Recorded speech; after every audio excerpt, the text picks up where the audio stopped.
Hello dear aspirants. आज के lecture में आपका स्वागत है। आज हम प्रियम्बल के बारे में जानेंगे।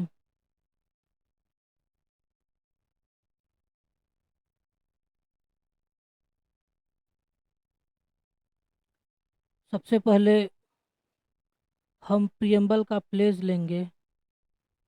आप मेरे बाद रिपीट करेंगे प्रियम्बल के वर्ड्स को word by word.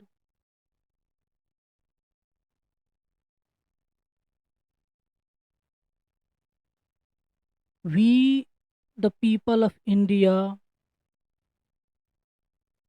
having solemnly resolved to constitute India into a sovereign socialist secular democratic republic and to secure to all its citizens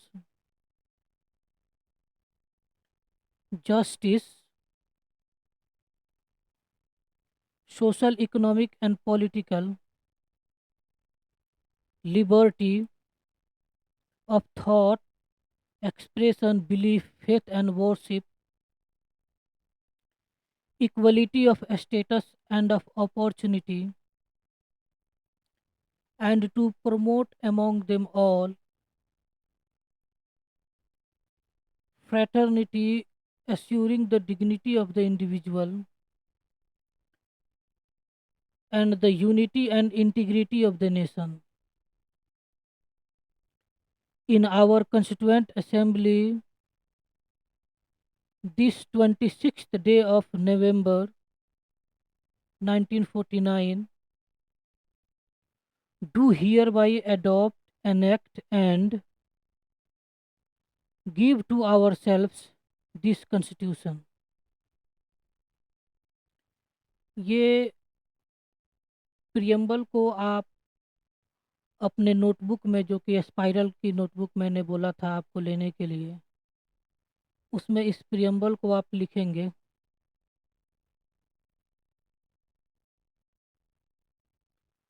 और इसे वर्ड बाय वर्ड आप याद करेंगे और एटलीस्ट 5 टाइम्स आप इसे, जो प्रैक्टिस के लिए नोटबुक मैंने बोला था उसमें 5 टाइम्स आप इसको लिखेंगे ताकि ये कम्प्लीटली आपको याद हो जाए। ये याद होनी चाहिए क्योंकि जो प्रियम्बल से जो भी क्वेश्चंस बनते हैं वो यहीं से बनते हैं। अगर आपको याद है, अगर प्रियम्बल वर्ड बाय वर्ड, तो उन क्वेश्चंस को सॉल्व करने में आपको कोई भी परेशानी नहीं होगी। ये हमारा प्रियम्बल है कॉन्स्टिट्यूशन में। ऐसे ही यहाँ पे कई सारी जो है पिक्चर्स बनाई गई हैं और ये यहाँ पे टेक्स्ट लिखी गई हैं। प्रियम्बल, हमारा प्रियम्बल जो है अमेरिकन कॉन्स्टिट्यूशन से लिया गया है। अमेरिकन कॉन्स्टिट्यूशन वर्ल्ड की पहली कॉन्स्टिट्यूशन है जो कि प्रियम्बल से स्टार्ट होती है। प्रियम्बल जो है हमारे कॉन्स्टिट्यूशन का इंट्रोडक्शन कहें तो, या प्रीफेस कहें तो, इंट्रोडक्शन या प्रीफेस है हमारे कॉन्स्टिट्यूशन का। प्रियम्बल जो है वो हमारे कॉन्स्टिट्यूशन का समरी है, इसेंस है। यानी कि जिस तरह किसी बुक में कंटेंट दिया होता है और उसमें चैप्टर्स के नेम दिए रहते हैं, उसी तरह से प्रियम्बल जो है वो हमारे कॉन्स्टिट्यूशन का निचोड़ है, समझिए, समरी है। Preamble is a key to the minds of the makers of constitution. ये इम्पोर्टेंट लाइन है। यह एक की है हमारे कॉन्स्टिट्यूशन का। प्रियम्बल एक की है हमारे कॉन्स्टिट्यूशन का। एन ए पालखी वाला जो एक इंडिया के इमिनेंट जूरिस्ट हैं, उन्होंने कहा था कि preamble is the identity card of our constitution. Identity card है ये। प्रियम्बल जो है वो ऑब्जेक्टिव रेजोल्यूशन पे बेस्ड है। ऑब्जेक्टिव रेजोल्यूशन हमारे कॉन्स्टिट्यूएंट असेंबली में 13 दिसंबर को जवाहरलाल नेहरू द्वारा मूव किया गया था। और इसी ऑब्जेक्टिव रेजोल्यूशन में कॉन्स्टिट्यूएंट असेंबली किन बातों का ध्यान रखेगी कॉन्स्टिट्यूशन बनाने के लिए, उन सारी बातों का इस ऑब्जेक्टिव रेजोल्यूशन में जिक्र किया गया था। और ये जो ऑब्जेक्टिव रेजोल्यूशन है ये 22 जनवरी 1948 को कॉन्स्टिट्यूएंट असेंबली ने इसको पास किया, यानी कि इसको अडॉप्ट किया। हमारे प्रियम्बल को ओनली वन टाइम अमेंड किया गया है by 42nd constitutional amendment act 1976 के तहत। और इसके तहत 3 वर्ड्स ऐड किए गए हमारे प्रियम्बल में। First socialist, second secular and third integrity. याद करने के लिए आप एक कोड याद रख लें, SIS। याद करना आसान होगा। S फॉर सोशलिज्म हो जाएगा, I for integrity, S for secular. SIS, इससे आपको ये तीनों वर्ड्स याद करने में आसानी होगी कि कौन से 3 वर्ड्स 42nd अमेंडमेंट एक्ट के तहत हमारे प्रियम्बल में ऐड किए गए।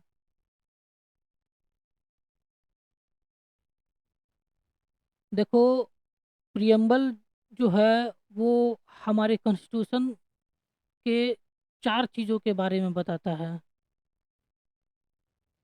4 पिलर्स है प्रियम्बल के। फर्स्ट की जो हमारा कॉन्स्टिट्यूशन है उसका सोर्स ऑफ अथॉरिटी क्या है। सेकंड कि जो हमारा इंडियन स्टेट है उसका नेचर क्या है। थर्ड, हमारे कॉन्स्टिट्यूशन का ऑब्जेक्टिव्स क्या हैं। और थर्ड, हमारे कॉन्स्टिट्यूशन को किस डेट को अडॉप्ट किया गया था, ये बताता है। तो जो हमारे कॉन्स्टिट्यूशन का सोर्स ऑफ अथॉरिटी है वो प्रियम्बल से ही कहता है पीपल ऑफ इंडिया जो है यही सोर्स ऑफ अथॉरिटी है। यानी जैसे कॉन्स्टिट्यूशन हमारा प्रियम्बल शुरू होता है we the people of India, तो ये जो पीपल ऑफ इंडिया है वर्ड, वो सोर्स ऑफ अथॉरिटी है कॉन्स्टिट्यूशन का। और जो इंडियन स्टेट का जो नेचर है वो सॉवरिन है, सोशलिस्ट है, सेक्युलर है, डेमोक्रेटिक है और रिपब्लिकन है। ये 5 जो है नेचर है इंडियन स्टेट के। इनको टर्म बाय टर्म हम आगे जानेंगे कि ये सॉवरिन, सोशलिस्ट, सेक्युलर, डेमोक्रेटिक और रिपब्लिकन का क्या मतलब होता है। और हमारे कॉन्स्टिट्यूशन का ऑब्जेक्टिव क्या है ये प्रियम्बल बताता है। तो हमारे कॉन्स्टिट्यूशन का ऑब्जेक्टिव जो है जस्टिस है, लिबर्टी है, इक्वलिटी है एंड फ्रेटर्निटी है। यानी कि JLEF, ये सीक्वेंस में आप याद रखेंगे। J leaf, LEF leaf, J for justice, L for liberty, E for equality, F for fraternity. और फोर्थ जो है हमारा कॉन्स्टिट्यूशन को कब अडॉप्ट किया गया ये प्रियम्बल बताता है, जो कि है 26 नवंबर 1949। इस डेट को अडॉप्ट किया गया था। इनफोर्स जो है, इनफोर्स हमारे कॉन्स्टिट्यूशन को किया गया था 26 जनवरी 1950 को।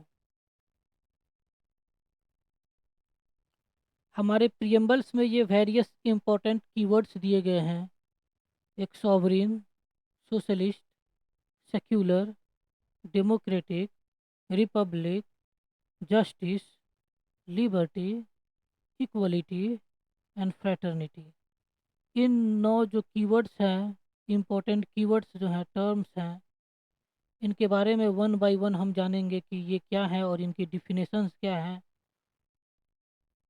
सॉवरिन जो है ऑक्सफोर्ड डिक्शनरी के अनुसार ये कहता है कि वो कंट्री सॉवरिन होंगे जो फ्री टू गवर्न इटसेल्फ होंगे, अपने आप को फ्री गवर्न कर सकें, या वो कम्प्लीटली इंडिपेंडेंट हो।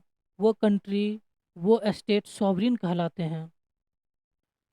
सॉवरिन जो वर्ड हमारे कॉन्स्टिट्यूशन में है वो बताता है कि इंडिया नाइदर एक डिपेंडेंसी स्टेट है और ना ही एक डोमिनियन स्टेट है किसी भी नेशन का, किसी भी कंट्री का। हमारा इंडियन स्टेट जो है वो इंडिपेंडेंट स्टेट है। देखो ये जो डिपेंडेंसी है, इंडिया एक डिपेंडेंसी स्टेट था 15 अगस्त 1947 से पहले। इंडिया ब्रिटेन का डिपेंडेंसी स्टेट था।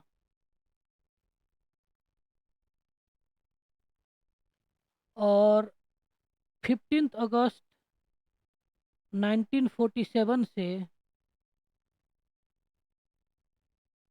26 जनवरी 1950 तक इंडिया जो है ब्रिटेन का एक डोमिनियन स्टेट था। अब ये डोमिनियन क्या होती है?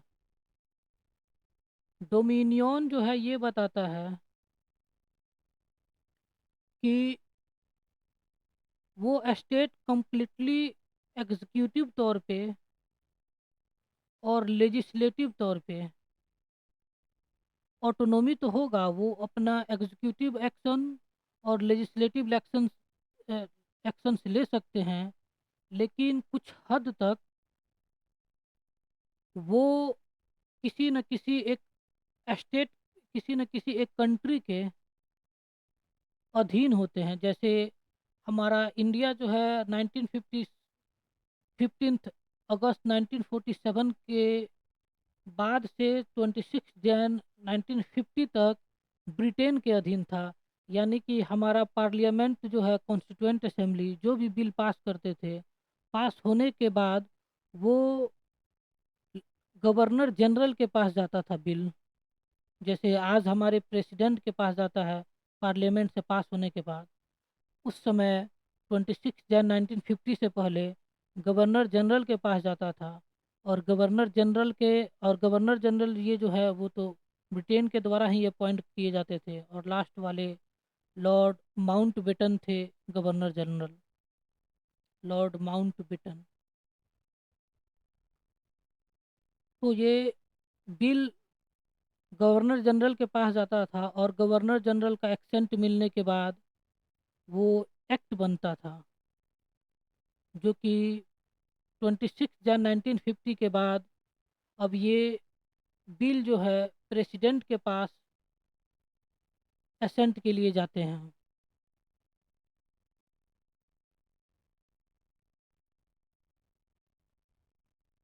देखो, जो सॉवरिन स्टेट है उनके ऊपर कोई अथॉरिटी नहीं होती है। ये फ्री होते हैं अपने अफेयर्स को अंजाम देने के लिए, चाहे वो इंटरनल हो या चाहे वो एक्सटर्नल हो। हमारा इंडिया एक सॉवरिन स्टेट है। इसके तहत इंडिया कोई भी एक फॉरेन टेरिटरी को एक्वायर कर सकता है, या किसी फॉरेन स्टेट के फेवर में कोई एक पार्ट को उस फॉरेन स्टेट के को सुपुर्द कर सकता है उसे। यानी कि ये वाला पार्ट जो है किसी फॉरेन स्टेट को दे सकता है, यही सॉवरिनिटी का मतलब है। यानी कि कोई फॉरेन टेरिटरी को एक्वायर कर सकता है, या जो हमारी टेरिटरी है उसको फॉरेन स्टेट को दे सकता है। यही सॉवरिनिटी का मतलब है। और सोशलिस्ट, ये जो सोशलिस्ट टर्म है 42nd अमेंडमेंट एक्ट 1976 के तहत ऐड किया गया था प्रियम्बल में। इसका मतलब ये होता है कि जो मीन्स ऑफ प्रोडक्शन है वो किसी एक व्यक्ति के पास नहीं होंगे, वो उसका ऑनरशिप जो है वो पब्लिक के पास होगा, यानी कि स्टेट के पास होगा, गवर्नमेंट के पास होगा। मीन्स ऑफ प्रोडक्शन यानी कि जो भी गुड्स एंड सर्विसेज प्रोड्यूस होती हैं उसका ऑनरशिप किसी एक व्यक्ति प्राइवेट इंडिविजुअल के पास नहीं होगा, वो पब्लिक के पास होगा। और इसमें सोशलिस्ट स्टेट में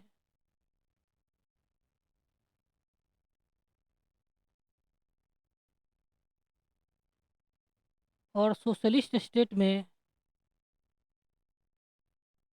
एक सेकेंड,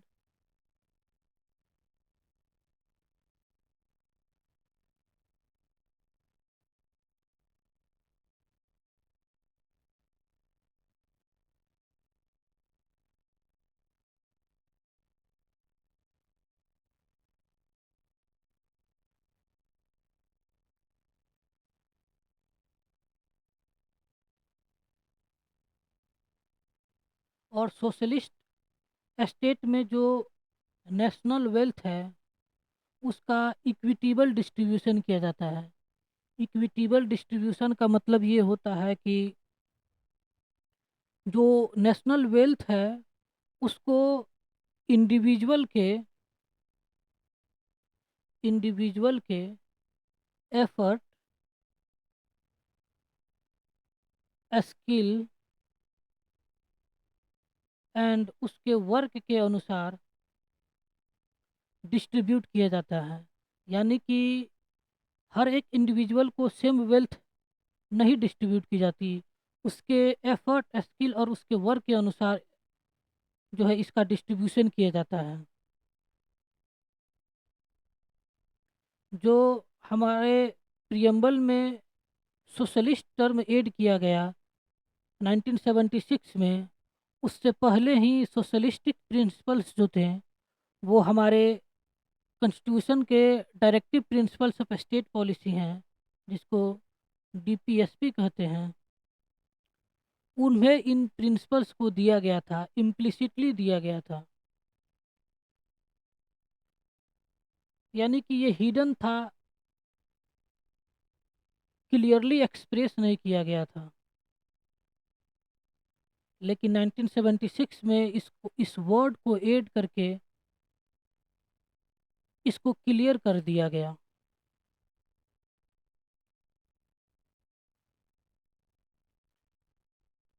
थर्ड जो है सोशलिज्म। नेक्स्ट जो है सोशलिज्म के टू टाइप्स होते हैं, एक डेमोक्रेटिक सोशलिज्म और एक जो है कम्युनलिस्ट सोशलिज्म होता है। कम्युनिस्ट सोशलिज्म को also known as state socialism. ये जो डेमोक्रेटिक सोशलिज्म है वो हमारे इंडिया में अडॉप्ट किया गया है डेमोक्रेटिक सोशलिज्म को। इसमें मिक्स्ड इकोनॉमी पे जोर होता है, यानी कि पब्लिक और प्राइवेट सेक्टर हैं वो साइड बाय साइड को एग्जिस्ट करते हैं।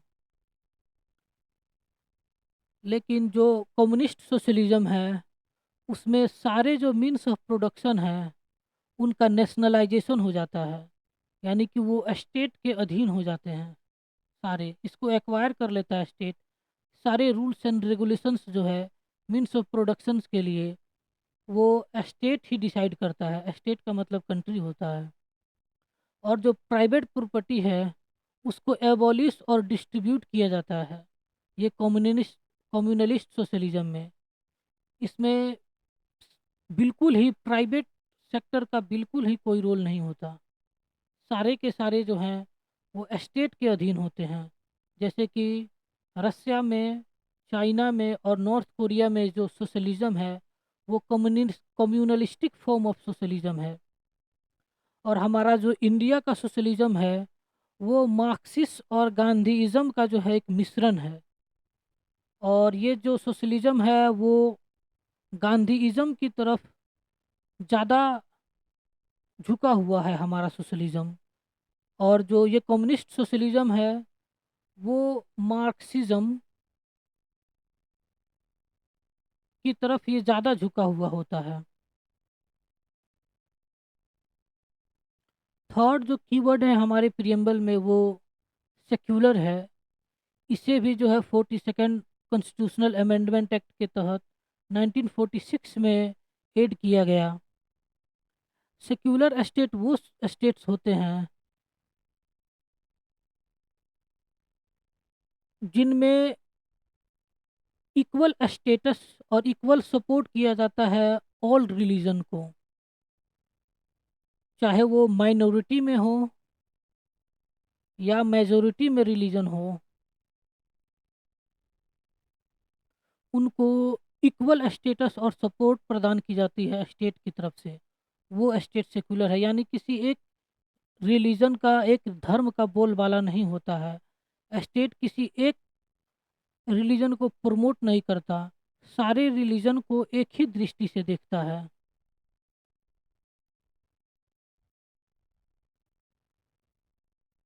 हमारे कॉन्स्टिट्यूशन में सेक्युलर वर्ड कहीं भी मेंशन नहीं था, कहीं भी मेंशन नहीं है।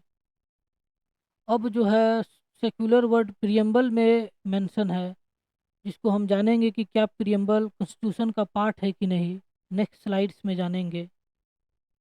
और ये सेक्युलर सेक्युलर जो प्रिंसिपल्स हैं वो फंडामेंटल राइट में दिए गए थे। जैसे कि जो right to freedom of religion है, आर्टिकल 25 टू 28, ये हमें एक सेक्युलर स्टेट बनाता है, जिसमें दिया गया है कि कोई भी व्यक्ति कोई भी रिलीजन को प्रोफेस कर सकता है, कोई भी रिलीजन को अपना सकता है।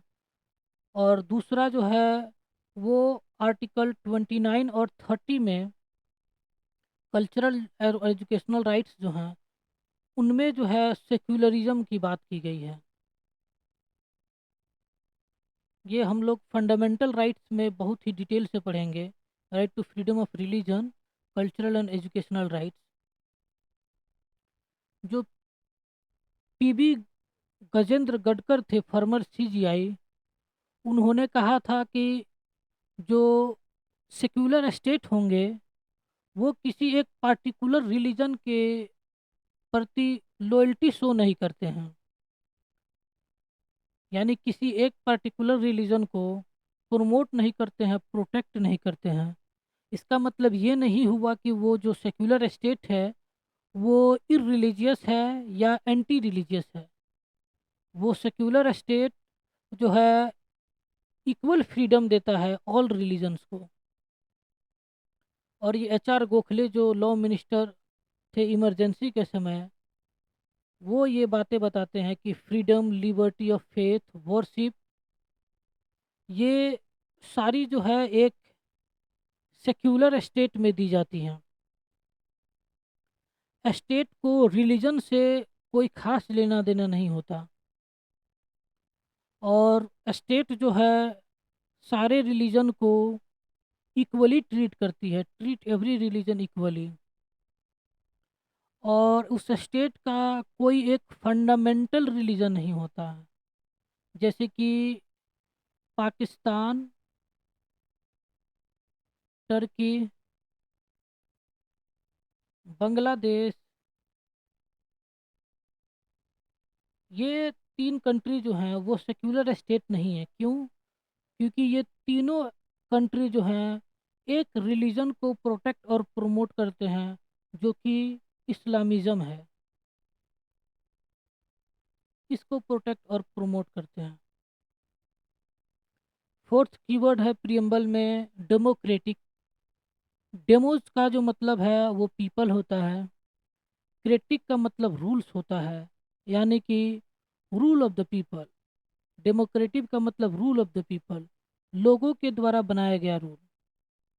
डेमोक्रेसी के टू टाइप्स होते हैं, एक डायरेक्ट डेमोक्रेसी होता है, दूसरी इनडायरेक्ट डेमोक्रेसी होता है। डायरेक्ट डेमोक्रेसी जो है स्विट्जरलैंड में है। इसमें पीपल जो है उनके पास सुप्रीम पावर होता है, और वो अपना पावर डायरेक्टली जो है एक्सरसाइज करते हैं। उनके यहाँ रिप्रेजेंटेटिव्स का कोई रोल नहीं होता।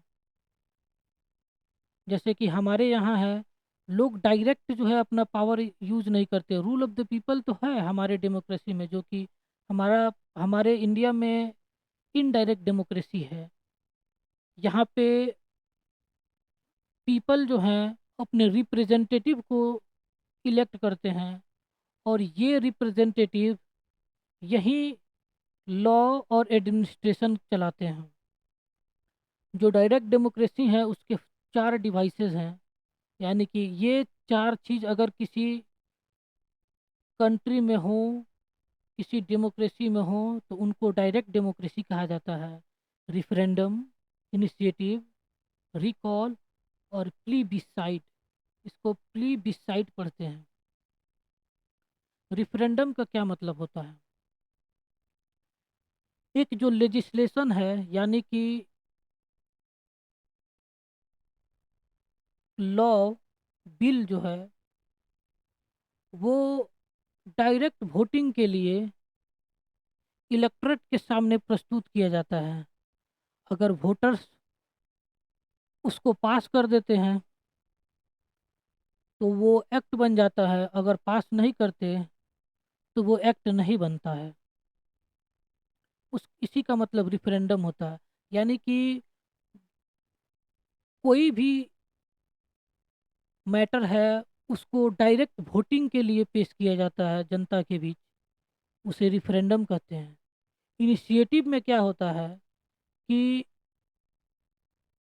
पीपल जो है एक बिल को लेजिस्लेचर के लिए प्रपोज करते हैं, यानी कि जो जनता है, जो सिटीजन्स हैं, वो लेजिस्लेचर में एक बिल को भेजते हैं। और डायरेक्ट इनडायरेक्ट डेमोक्रेसी में जैसे हमारे यहाँ ऐसा नहीं होता।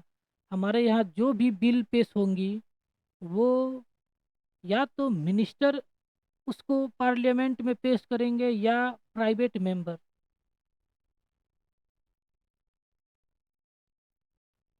ये प्राइवेट मेंबर जो हैं मेंबर ऑफ पार्लियामेंट होते हैं। मेंबर ऑफ पार्लियामेंट, कोई भी मेंबर ऑफ पार्लियामेंट जो है वो बिल पेश कर सकता है। मैक्सिमम जो है मिनिस्टर्स पेश करते हैं, और प्राइवेट मेंबर्स जो हैं जो बिल पेश करते हैं उसको प्राइवेट मेंबर बिल कहा जाता है। तो ये गारंटी नहीं है कि ये प्राइवेट मेंबर बिल जो है पार्लियामेंट में पास होगा, क्योंकि मेजोरिटी तो गवर्नमेंट के पास होती है। और मिनिस्टर्स जो बिल पेश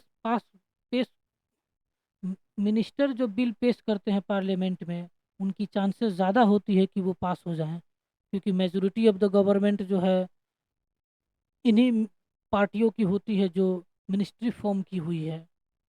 थर्ड जो है डिवाइसेस डायरेक्ट डेमोक्रेसी के रिकॉल है, जिसके तहत वोटर्स जो हैं रिप्रेजेंटेटिव को या ऑफिसर को रिमूव कर दे सकते हैं, अगर वो अपनी ड्यूटीज़ प्रॉपरली ठीक तरह से नहीं निभाते हैं।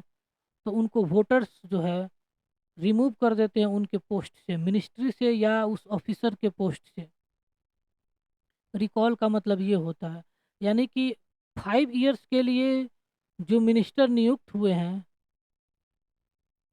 या जो भी ऑफिसर जो है वो किसी पोस्ट पे बैठा हुआ है, उसको अपने ऑफिस में रहने के दौरान ही उनको अपने पद से हटाया जा सकता है, ये रिकॉल के थ्रू। और फोर्थ जो है वो प्लीबिसाइट है।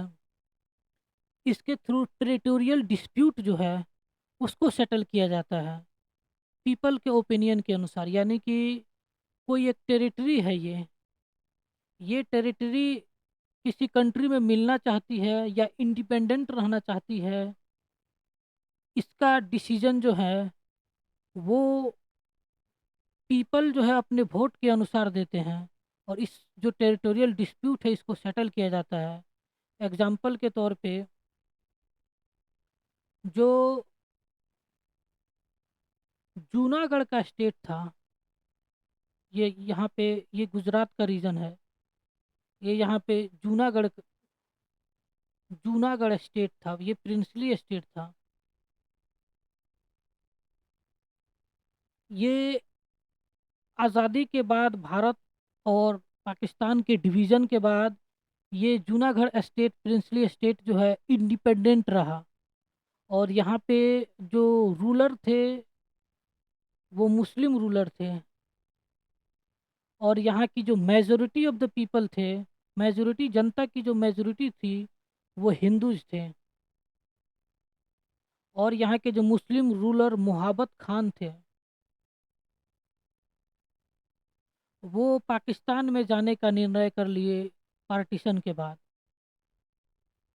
इससे यहाँ पे काफ़ी ज़्यादा प्रोटेस्ट हुआ इस जूनागढ़ रीजन में। और इस प्रोटेस्ट को देखते हुए इंडिया ने इस रीजन को टोटली ब्लैकआउट कर दिया। इस रीजन में फ्यूल और कोल को बिल्कुल ही रोक दिया।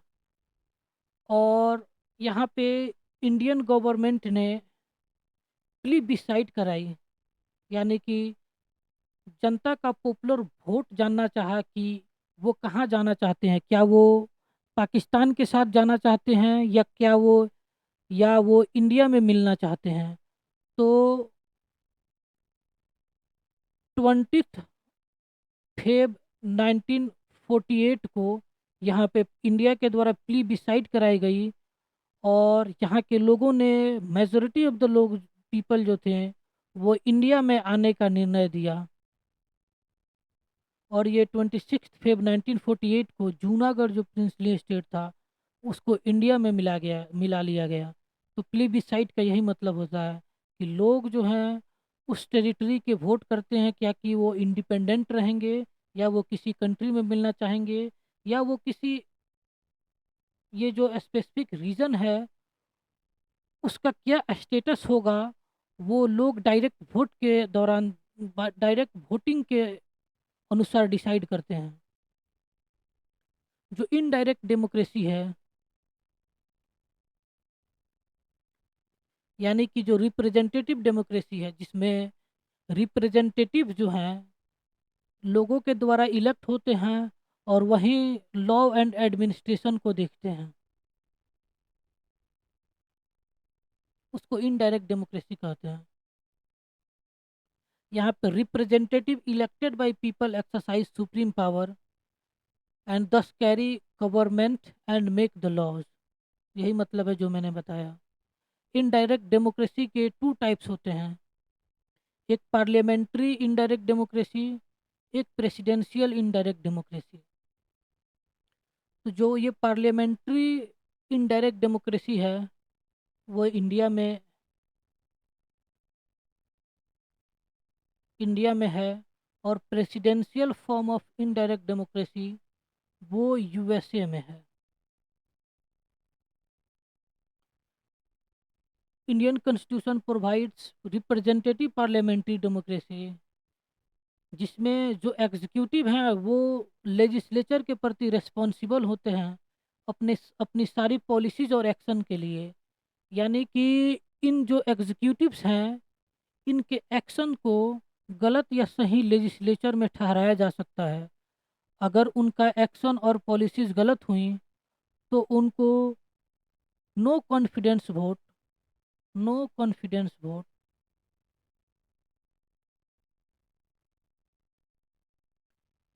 के तहत उनको अपने पोस्ट से रिमूव किया जा सकता है, पोस्ट से रिमूव कर दिया जाता है। जैसे मिनिस्टर्स जो हैं उनको नो कॉन्फिडेंस मोशन से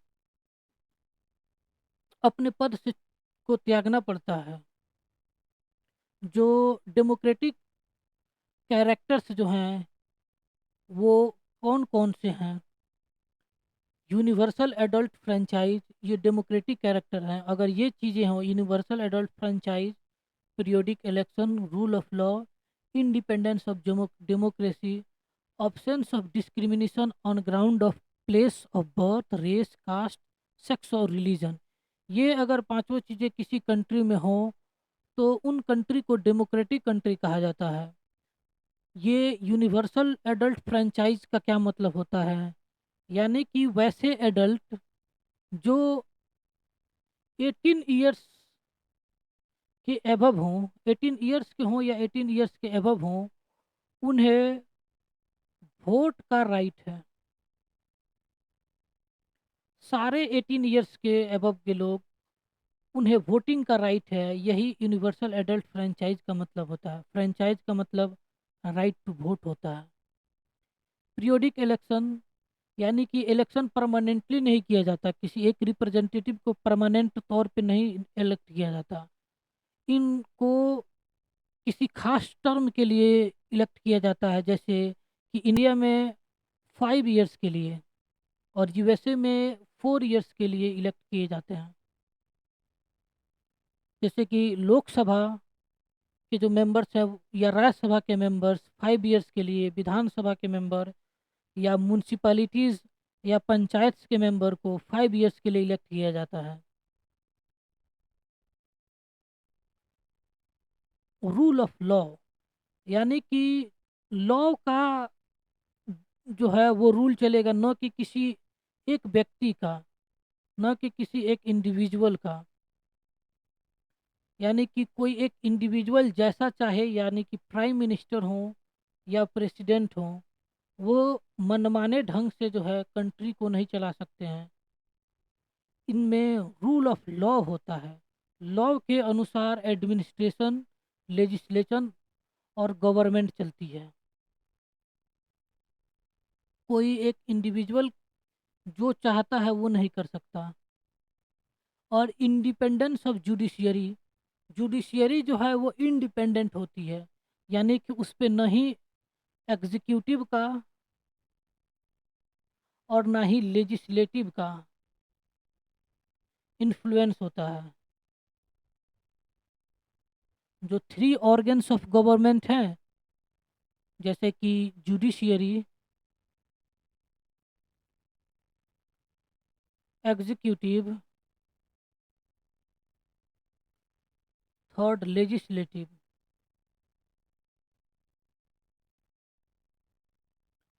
तो ये जुडिशियरी में एग्जीक्यूटिव और लेजिस्लेटिव का किसी भी तरह का इन्फ्लुएंस नहीं होता है। ये इंडिपेंडेंट होते हैं। इनकी जजेस की सैलरीज को या पर्क्स को, एक बार अगर जज अपॉइंट हो गए तो इनको पार्लियामेंट, ना ही पार्लियामेंट के द्वारा और ना ही एग्जीक्यूटिव्स के द्वारा इसे ना ही कम की जा सकती है, ना ही इसे ख़त्म की जा सकती है। हालांकि इसे बढ़ाया जा सकता है, उनकी सैलरीज को बढ़ाई जा सकती है।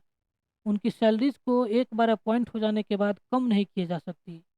और इनकी ये जो सैलरी है, टर्म्स ऑफ कंडीशन है और इनके पर्क्स हैं, उन चीज़ों को पार्लियामेंट में वोटिंग नहीं किया जा सकती,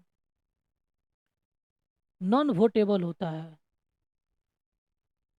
नॉन वोटेबल होता है। और ये charged upon consolidated fund of India होता है। चार्ज, इनकी सैलरी जो है चार्ज्ड अपॉन कंसोलिडेटेड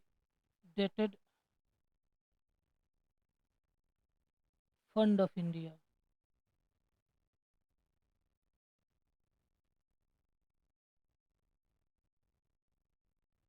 और फिफ्थ जो है, डिस्क्रिमिनेशन नहीं किया जाता रेस के, कास्ट के, सेक्स और रिलीजन के आधार पर।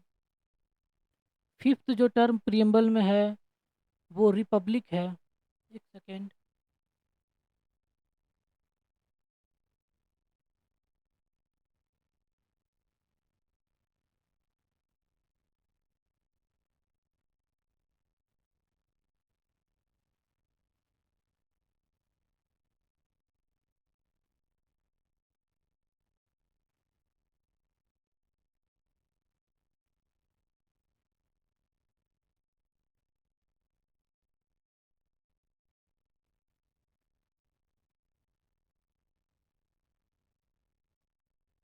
फिफ्थ वर्ड जो हमारे प्रियम्बल में है वो रिपब्लिक है। रिपब्लिक का मतलब होता है जो हेड ऑफ द स्टेट है वो या तो इनडायरेक्टली इलेक्ट हो या तो डायरेक्टली इलेक्ट हो। यानी कि हेड ऑफ द स्टेट, हमारे यहाँ प्रेसिडेंट को हेड ऑफ द स्टेट कहा जाता है, और जो पीएम है, प्राइम मिनिस्टर है, वो हेड ऑफ द पीपल कहलाते हैं। Head of the people.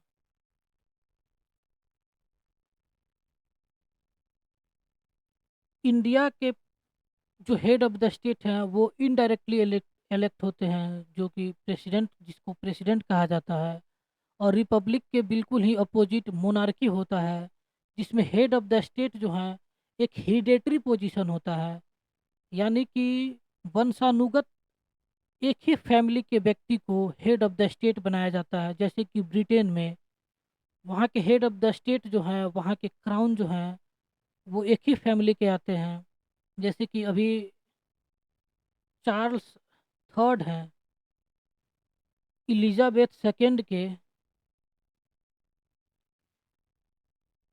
Death के बाद उनके जो बेटे चार्ल्स थर्ड थे, उन्हें जो है वहाँ का क्राउन बनाया गया, वहाँ का हेड ऑफ द स्टेट बनाया गया। ब्रिटेन में जो हेड ऑफ द स्टेट है, उनको उस पद को जो है, उस पद को क्राउन कहा जाता है। और हमारे यहाँ जो हेड ऑफ द स्टेट है, उसको प्रेसिडेंट कहा जाता है। और यूएसए में जो हेड ऑफ द स्टेट है, उसे प्रेसिडेंट कहा जाता है। और ये president he head of the state होते हैं यूएसए में, और हेड ऑफ द पीपल भी होते हैं। हेड ऑफ द स्टेट भी होते हैं और हेड ऑफ द पीपल भी होते हैं यूएसए के प्रेसिडेंट। दोनों जो फंक्शन है हेड ऑफ द स्टेट का, हेड ऑफ द पीपल का, वो दोनों एक ही व्यक्ति के पास होता है, प्रेसिडेंट के पास होता है। जो सिक्स्थ वर्ड हमारे प्रियम्बल में है, वो जस्टिस है। ये वर्ड, जो टर्म जस्टिस है हमारे प्रियम्बल में, 1917 की रशियन रेवोल्यूशन से लिया गया है। हमारे प्रियम्बल में थ्री तरह की जस्टिस की बात की गई है। एक सोशल जस्टिस की, सेकंड इकोनॉमिक जस्टिस की, थर्ड पॉलिटिकल जस्टिस की।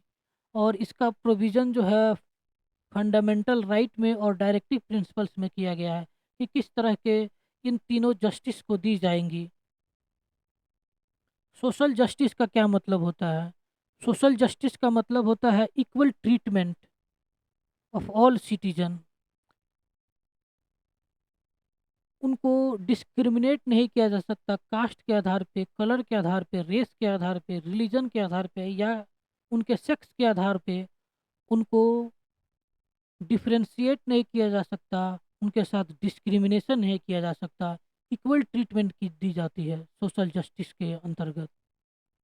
और इकोनॉमिक जस्टिस का क्या मतलब होता है कि इकोनॉमिक फैक्टर पे डिस्क्रिमिनेशन नहीं किया जा सकता है। यानी कि कोई अमीर हो या कोई गरीब हो, उनको उसके इकोनॉमिक स्टेटस के आधार पे उनके साथ डिस्क्रिमिनेशन नहीं किया जाता है। और जो एक स्टेट है, वो इनइक्वलिटीज़ को कम करने का काम करती है इकोनॉमिक जस्टिस में।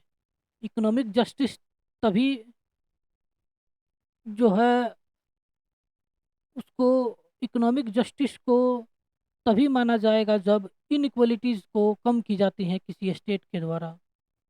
और पॉलिटिकल जस्टिस में इक्वल पॉलिटिकल राइट्स होते हैं।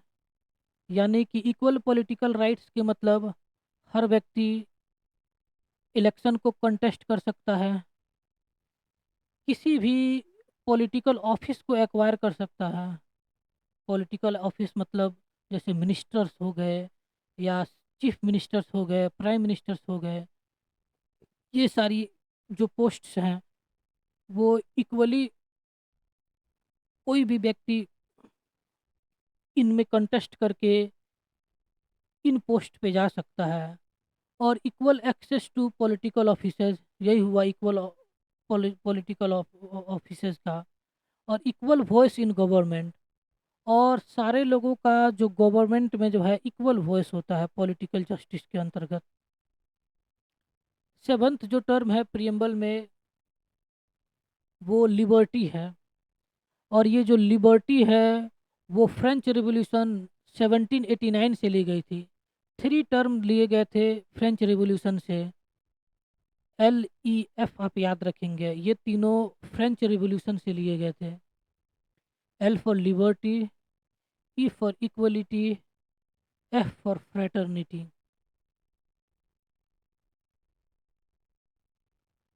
लिबर्टी का मतलब होता है ऑब्सेंस ऑफ रिस्ट्रेंट, यानी कि किसी भी तरह का प्रतिबंध नहीं होता किसी भी व्यक्ति के ऊपर। और इसमें अपॉर्चुनिटीज प्रोवाइड की जाती है इंडिविजुअल डेवलपमेंट के लिए। लिबर्टी में अपॉर्चुनिटीज प्रोवाइड की जाती हैं इंडिविजुअल के डेवलपमेंट में।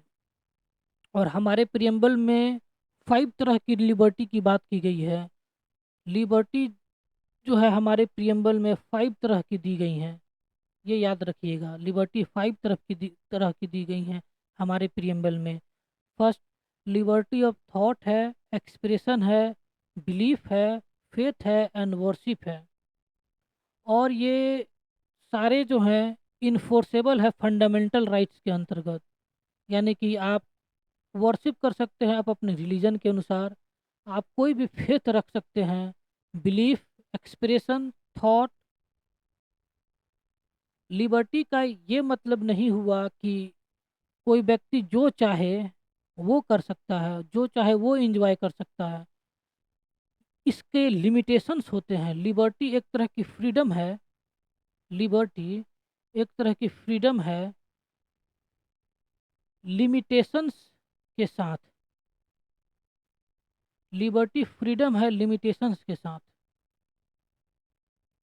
और ये लिबर्टी और फ्रीडम में क्या डिफरेंसेस हैं?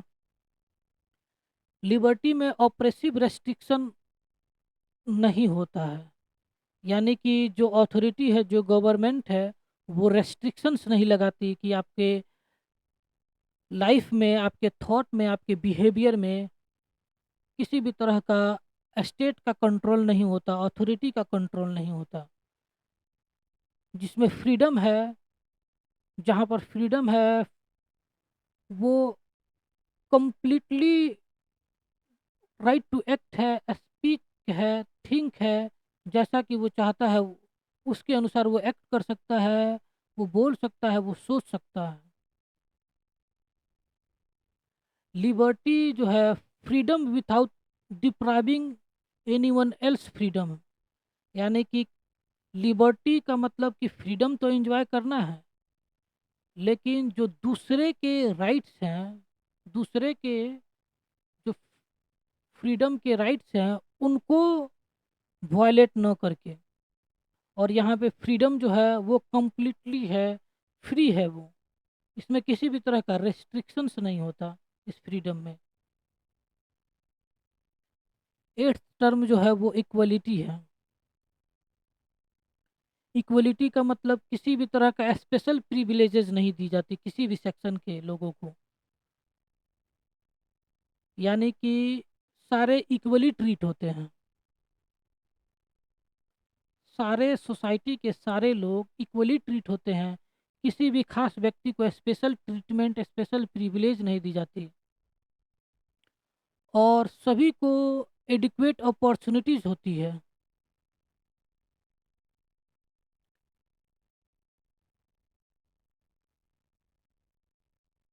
हमारे प्रियम्बल में दो तरह की इक्वलिटी की बात की गई है। इक्वलिटी जो है दो तरह की दी गई है हमारे प्रियम्बल के तहत, हमारे कॉन्स्टिट्यूशन में।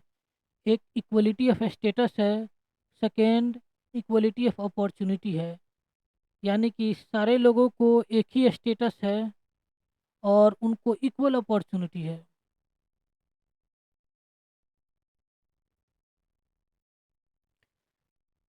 इक्वलिटी के 3 डायमेंशंस होते हैं। एक civic, second political, third economic. Civic equality का मतलब जो है राइट टू इक्वलिटी। जैसे कि आर्टिकल 14 के तहत इक्वलिटी बिफोर लॉ, 15 के तहत प्रोहिबिशन ऑफ डिस्क्रिमिनेशन जो है रेस, रिलीजन, सेक्स, कास्ट और प्लेस बर्थ के अनुसार डिस्क्रिमिनेट नहीं किया जा सकता, ये आर्टिकल 15 कहता है। Equality of opportunity in matters public employment, यानी कि पब्लिक एम्प्लॉयमेंट में सबको इक्वल अपॉर्चुनिटी मिलती है, आर्टिकल 16 कहता है, यानी कि गवर्नमेंट जॉब हो उनमें इक्वल अपॉर्चुनिटी दी जाती है। अबोलिशन ऑफ अनटचेबिलिटी आर्टिकल 17 के तहत, यानी कि अस्प्रियता जिसको बोलते हैं, अनटचेबिलिटी का मतलब होता है अस्प्रियता बोलते हैं इसको। एबोलिशन ऑफ टाइटल आर्टिकल 18 के तहत, हम इनको फंडामेंटल राइट्स में डिटेल से पढ़ेंगे। और पॉलिटिकल इक्वलिटी क्या होती है? पॉलिटिकल इक्वलिटी के लिए हमारे कॉन्स्टिट्यूशन में दो आर्टिकल ऐड किए गए हैं, एक आर्टिकल 325, दूसरी आर्टिकल 326। फर्स्ट के तहत जो है आर्टिकल 325 के अंतर्गत इलेक्टरल रोल में किसी भी व्यक्ति के साथ डिस्क्रिमिनेट नहीं किया जा सकता है कि उनको इलेक्टरल रोल में उनका नाम दर्ज नहीं किया जाएगा, चाहे वो रिलीजन हो, रेस हो, सेक्स, कास्ट हो या सेक्स हो, इनके आधार पे उनका नाम जो है इलेक्टरल रोल में दर्ज नहीं किया जाएगा, ये प्रोविज़न नहीं है। यानी कि जो इलेक्टरल रोल का मतलब मतदाता सूची होती है, मतदाता सूची में सारे लोगों का नाम जो एडल्ट हैं उनका नाम दर्ज की जा सकती है, irrespective of religion, race, caste और सेक्स के आधार पे। आर्टिकल 326 ये कहता है कि लोकसभा या स्टेट असेंबली में स- सारे लोगों को वोट देने का अधिकार है। जो भी एडल्ट है, यानी कि यूनिवर्सल एडल्ट सफरेज है लोकसभा के इलेक्शंस में और स्टेट असेंबली के इलेक्शंस में, यानी कि सारे लोग जो 18 ईयर्स के एबव हों उन्हें वोटिंग का राइट है। और ये जो इकोनॉमिक इक्वलिटी है इसका प्रोविज़न आर्टिकल 39 में किया गया है, जो कि डीपीएसपी का पार्ट है। उसमें ये कहा गया है कि स्टेट जो है ये कोशिश करेगा, प्रयत्न करेगा कि मेन हो या वुमेन हो उनको इक्वल राइट होगा लाइवलीहुड का, और उनके इक्वल पे मिलेंगे इक्वल वर्क के लिए। यानी कि मेल हो या फीमेल हो, उन्हें सेम तरह के वेजेज मिलेंगे सेम तरह के काम के लिए। यानी कि अगर कोई मेल 2 घंटे के लिए काम करता हो और फीमेल भी 2 घंटे के लिए काम करेगी, तो दोनों का जो वेज है, जो मेहनताना है, वो बराबर ही मिलेगा। ये आर्टिकल 39 कहता है हमारे कॉन्स्टिट्यूशन का। नाइन्थ जो टर्म है वो फ्रेटर्निटी है। फ्रेटर्निटी का मतलब ब्रदरहुड होता है। ब्रदरहुड, फ्रेटर्निटी का मतलब ब्रदरहुड होता है। हमारे कॉन्स्टिट्यूशन में जो फ्रेटर्निटी है उसको प्रमोट की जाती है सिंगल सिटीजनशिप के तहत। यानी कि सारे लोगों को एक ही तरह का सिटीजनशिप ग्रांटेड है, यानी कि सारे इंडियन सिटीजन है। कोई स्टेट स्पेसिफिक अलग अलग सिटीजन नहीं है, जैसे कि यूएसए में है। वहाँ की स्टेट के भी स्टेट के तहत भी सिटीजनशिप ग्रांट की जाती है, और जो यूनियन है उसके तहत भी सिटीजनशिप ग्रांट की जाती है। यानी कि यूएसए में ड्यूअल सिटीजनशिप है, ड्यूअल सिटीजनशिप है। और हमारे यहाँ इंडिया में सिंगल सिटीजनशिप है, सिर्फ इंडिया के सिटीजन हैं, किसी स्टेट के सिटीजन नहीं है। और ये फ्रेटर्निटी जो है आर्टिकल 51A के तहत, जो कि ड्यूटी फंडामेंटल ड्यूटी की बात करता है, आर्टिकल 51A, उसके तहत कहा गया है कि every citizen of India promote harmony and a spirit of common brotherhood among all the people of India, transcending religious, linguistic, regional और sectional diversities। प्रियम्बल जो है में फ्रेटर्निटी दो तरह की बात करता है। एक डिग्निटी ऑफ द इंडिविजुअल और दूसरी unity and integrity of the nation. Fraternity जो है दो तरह की बात करता है हमारे प्रियम्बल में। एक डिग्निटी ऑफ द इंडिविजुअल, दूसरा unity and integrity of the nation. Dignity of the individual का क्या मतलब हुआ? Each individual has equal fundamental rights. सारे इंडिविजुअल को इक्वल फंडामेंटल राइट है। एस्टेट जो है वो एडिक्वेट मीन्स ऑफ लाइवलीहुड का प्रावधान करेगा और just and human working condition को देखेगा। यानी कि वर्किंग कंडीशंस जो हैं वो जस्ट एंड ह्यूमन होंगे। यानी कि जैसे कि 8 आवर्स के वर्क होंगे, अगर उससे ज़्यादा के वर्क कराई जाएगी तो वो उसका एक्स्ट्रा वेज देना पड़ता है। Decent standard of living for all citizens men and women alike. यानी कि लिविंग स्टैंडर्ड जो है वो डिसेंट लिविंग स्टैंडर्ड प्रोवाइड की जाएगी स्टेट के द्वारा। और right to live with human dignity जो है वो फंडामेंटल राइट के अंतर्गत आता है। आर्टिकल 19 के तहत फंडामेंटल राइट, आर्टिकल 21 जो है right to live with human dignity की बात करता है। Unity and integrity of the nation का क्या मतलब होता है? यूनिटी का मतलब एकता, यानी कि कंट्री के लोगों के बीच एकता होगी। और इंटीग्रिटी ऑफ द नेशन का मतलब ये हो गया, ये जो इंडिया की जो टेरिटरी है वो कोई भी स्टेट इंडियन यूनियन से अलग नहीं हो सकता। इंडियन यूनियन जो है उससे कोई भी स्टेट अलग नहीं हो सकता है। No right to secede from the Indian union. यानी कि इंडियन यूनियन इनडिस्ट्रक्टिबल है।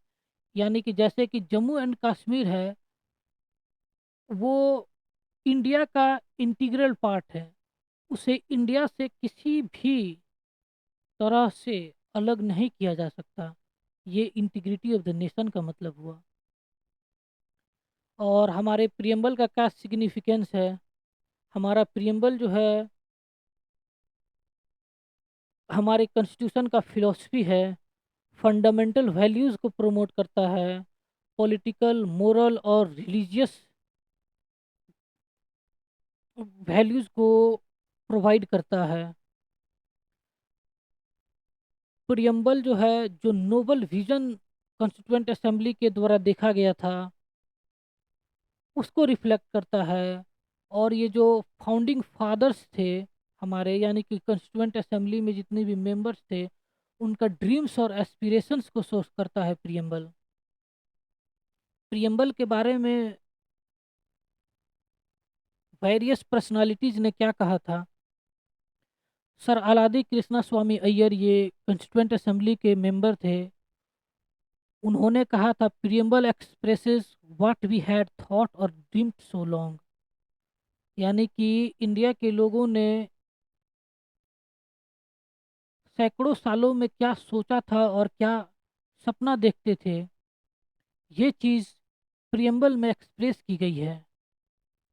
के एम मुंशी कहते हैं कि प्रियम्बल जो है हमारा हॉरोस्कोप है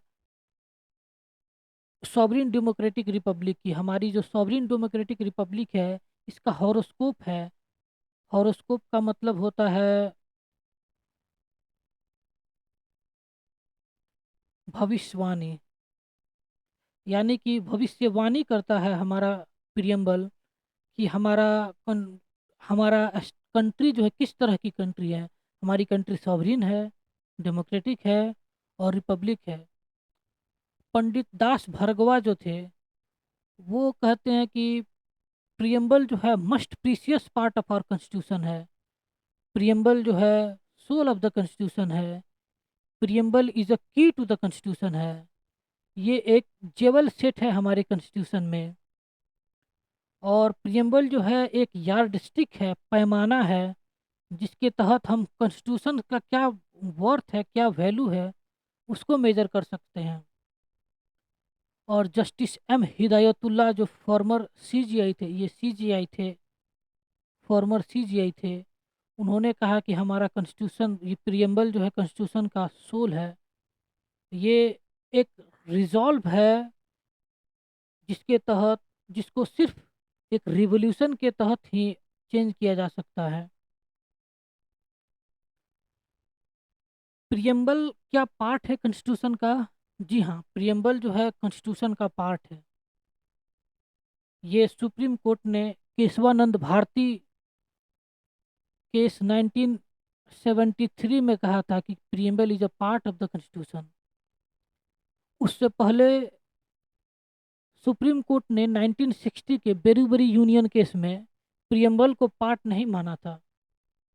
सुप्रीम कोर्ट प्रियम्बल को पार्ट नहीं माना था।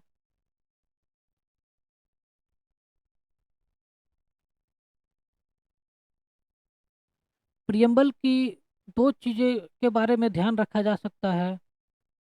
एक कि प्रियम्बल जो है पावर का सोर्स नहीं है, और ना ही ये प्रोहिबिशन है upon the power of legislation. Preamble जो है नॉन जस्टिसिएबल है, यानी कि ये कोर्ट्स के द्वारा इन्फोर्सेबल नहीं है। ये याद रखने की चीज़ है, प्रियम्बल इज नॉन जस्टिसिएबल, यानी कि non enforceable by the court of law. क्या प्रियम्बल को अमेंड किया जा सकता है? जी हाँ, प्रियम्बल को अमेंड किया जा सकता है। सुप्रीम कोर्ट ने 1973 के अपने जजमेंट में कहा था कि प्रियम्बल कॉन्स्टिट्यूशन का पार्ट है और इसे अमेंड भी किया जा सकता है, जिसे 1976 में अमेंड भी किया गया। और three words SIS, socialist, integrity और सेक्युलर वर्ड ऐड किया गया है। प्रियम्बल के जो बेसिक फंडामेंटल फीचर्स हैं उनको अमेंड नहीं किया जा सकता, यानी कि प्रियम्बल के किसी भी पार्ट को अमेंड तो किया जा सकता है, लेकिन इसके जो फंडामेंटल फीचर्स हैं उनको अमेंड नहीं किया जा सकता। जो बेसिक फीचर्स हैं उनको अमेंड नहीं किया जा सकता है। और ये बेसिक फीचर्स क्या हैं, वो सुप्रीम कोर्ट अपने डिफरेंट जजमेंट में बताती है कि कौन कौन से पार्ट जो हैं वो बेसिक फीचर्स है, फंडामेंटल फीचर्स है। जैसे सेक्युलर वर्ड जो है ये बेसिक फीचर है, फ्रेटर्निटी ये बेसिक फीचर है, डेमोक्रेटिक जो है वो बेसिक फीचर है, रिपब्लिक बेसिक फीचर है, यानी कि प्रेसिडेंट के पद को किसी हेरिडेटरी पद को नहीं सौंपा जा सकता है, इसको इलेक्ट ही किया जाएगा, रिपब्लिक नेचर का ही रहेगा। अभी तक प्रियम्बल को वन टाइम ही अमेंड किया गया है 1976 के 42nd अमेंडमेंट एक्ट के तहत, जिसमें थ्री वर्ड्स प्रियम्बल में ऐड किए गए, एक सोशलिस्ट, सेक्युलर और integrity. Thank you, thank you very much for listening till the end. और एक एडिशनल इन्फॉर्मेशन है कि जो आज की जो लेक्चर है इसकी प्रैक्टिस क्वेश्चन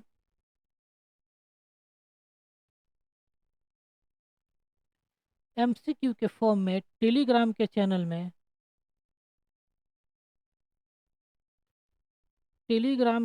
में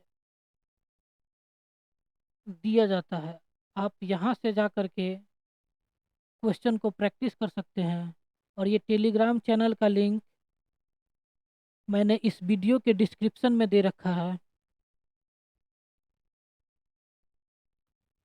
या ये जो यूट्यूब चैनल है इसके डिस्क्रिप्शन में भी इस चैनल का लिंक दिया गया है।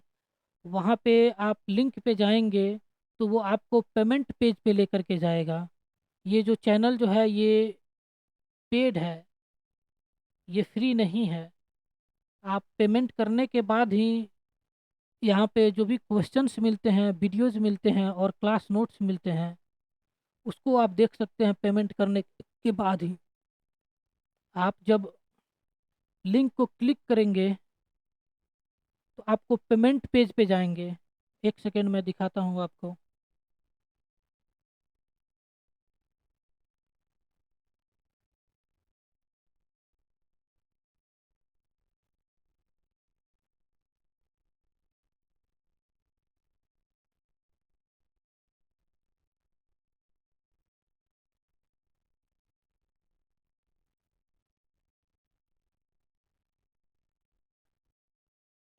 आप जो है पेमेंट पेज खुलने के बाद यहाँ पे जाएंगे और यहाँ पे ईमेल आईडी अपना इंटर करेंगे।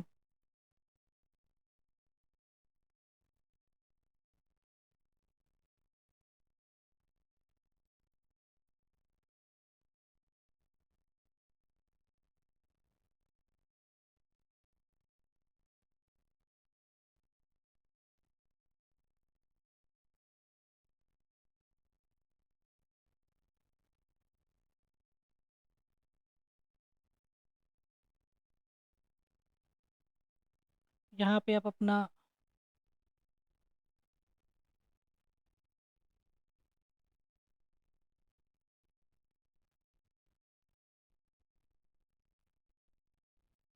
फ़ोन नंबर इंटर करेंगे।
ये email and phone number inter करने के बाद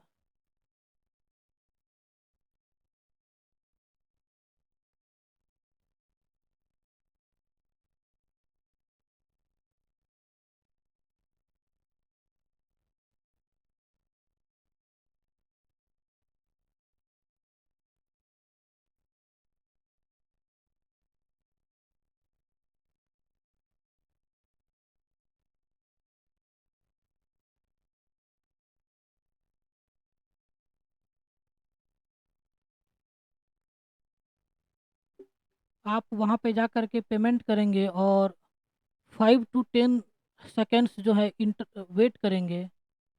5 to 10 सेकेंड्स वेट करेंगे। उसके बाद आपको वो लिंक ऑटोमेटिकली टेलीग्राम के चैनल पे ले जाएगा। ये पेमेंट करने से पहले आपके फ़ोन में टेलीग्राम ऐप इंस्टॉल्ड होनी चाहिए और उस पे आपका ईमेल या फ़ोन नंबर इंटर करके लॉगिन होनी चाहिए। उसके बाद पेमेंट के बाद ऑटोमेटिकली आप टेलीग्राम चैनल को ज्वाइन हो जाएंगे और वहाँ पे आपको आज की लेक्चर की नोट्स और एमसीक्यू मिलेंगे जिसे आप प्रैक्टिस कर सकते हैं। Thank you. Thank you very much for listening today's lecture, for attending today's lecture.